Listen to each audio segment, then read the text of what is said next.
Freedom Diggers, metal detecting, back at you again.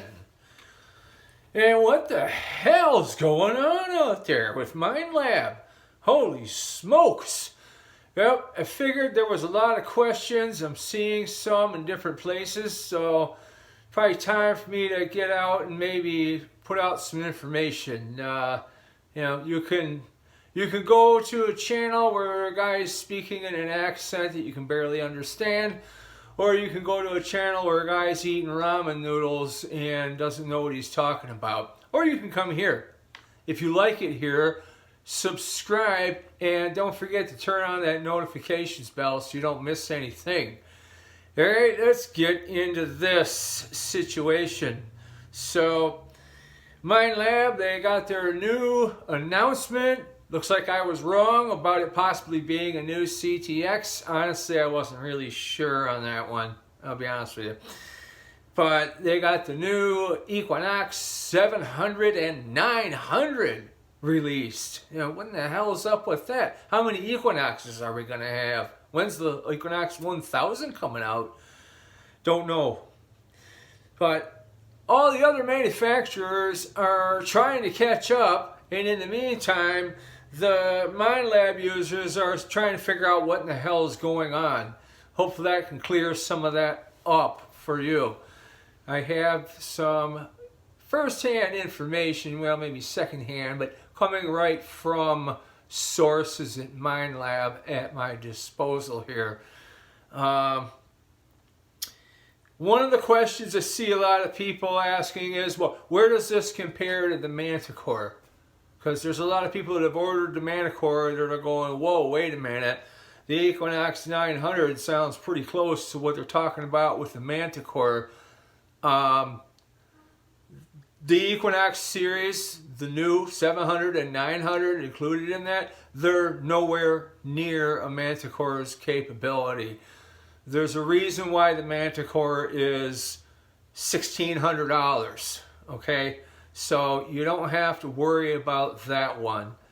Now, I guess the other question is how much better is the Equinox 700 and 900 going to be than the Equinox 600 and 800?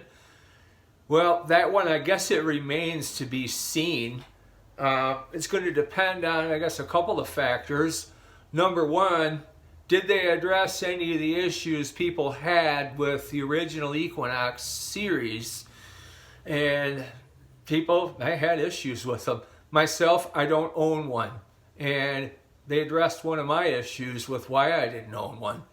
Reason I didn't buy an Equinox when they came out is because I just could not hang with that narrow VDI scale that they had. I've been swinging machines that have a 0 to 99 scale, and that's what I like. I figured that the Equinox probably compressed things quite a bit, and it'd be a little harder to pick out the good targets in trash with a narrow VDI scale. The new Equinox series machines, the 700 and the 900, they have a negative 19 to 99 VDI scale, so they definitely widened it out. That's great. Not sure why you'd want all the way down to negative 19 though. To me, like, zero's iron. I mean, how deep into iron do you want to go? But I'm not a huge iron relic hunter myself, so I don't really know, what the ins and outs of that are with going that far into the negatives. If you know anything, drop a comment and let me know. So that one, the leaking issue. There have been a number of people that have said, hey, my Equinox, it leaked in the water. A lot of them they dropped the nickname Leaquinox. I don't know if they've addressed that or not. I've never known anybody that had that problem. Have you? Maybe it is more of a thing than I realize. Personally, I have a theory about that, though. People tend to leave their metal detector in a hot car, and when it's like 90 plus out, but then they'll get off work, head to the water, grab the machine and get in the water. Well, the water is probably like, high 60s. Big temperature drop like that, it's called thermal expansion. At least that's what I remember from science class. Not that I paid a lot of attention in that class, but it might be a problem. It could probably cause them leaks. Don't know. The other problem that people have with the original Equinox series that they may have addressed with the Equinox 700 and 900 is the breaking of the coil ears. That's another one. I spoke with Heath Jones with History Seekers metal detectors on that one, and he's had one since they first came out. In fact, he was probably one of the first people in North America to get one, being a top dealer for Minelab, and never has he broken one. Neither has anybody in his inner circle that's had one since day one. Reason? Because they replace the rubber washers in there when they wear out instead of continuing to keep tightening up that bolt. That maybe has something to do with it. If you're an Equinox owner and you haven't broken a coil ear, you might want to check the condition of your washers, and maybe it's about time to replace them so you don't break one. Anyway, let's get back here into the 700 and 900. So they got that wider VDI scale. That's going to give you more separation between targets. They got that red backlit screen and buttons, which is kind of cool looking. I don't know if that's worth a couple $100 extra to you or not. They get the vibrating handle. They do have now a collapsible carbon fiber shaft. That's kind of cool. A lot of people that I have seen with the first generation Equinoxes, they buy a carbon fiber shaft. It's like the first thing that they do with this machine is get a carbon fiber shaft. It's almost like the Equinox is the Glock of the metal detecting world. People modify them, they put stuff on them, they change stuff. Well, the 700 and the 900 already have not only a carbon fiber shaft, but a collapsible. I think this thing collapses down to like 25 inches or something. That's pretty cool, especially if you're not rolling with an SUV like I am and you have limited space in your rig, or even if you're going through the woods with it and you're packing it in on your backpack. Kind of nice to be able to collapse it. Prices. Just hung up the phone with my dealer, and the list prices on these are going to be $699 for the Equinox 700 and $1,099 for the Equinox 900.